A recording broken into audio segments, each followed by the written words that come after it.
A rana irin ta yau 21 ga watan Afrilun shekara ta 1789 aka rantsar da mataimakin shugaban ƙasar Amurka na farko John Adams.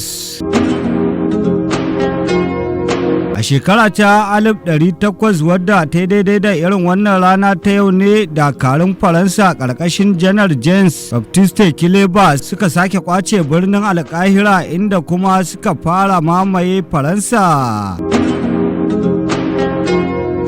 A ranar irin ta yau ne amma a shekara ta 1930 wata gobara da ta tashi a gidan yari na jihar Oyo ta yi sanadiyar hallaka fursunoni 320 yayin da kuma da yawa suka ƙone.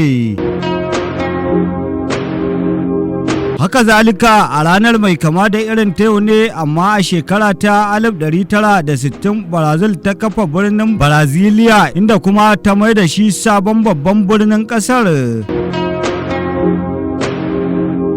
A shekara ta 2004 ta irin wannan rana ta yau kuwa 'yan kunar bakin wake 5 suka tayar da bama-bamai a wasu gine-ginen 'yan sanda a birnin Basra na kasar Iraki inda suka kashe akalla mutane 74.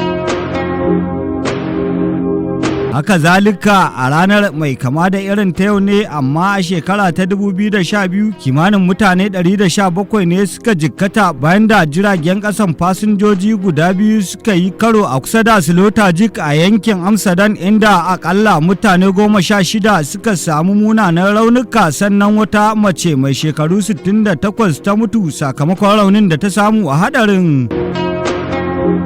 Rahoton ababen tarihi Khalid Yusuf Idris.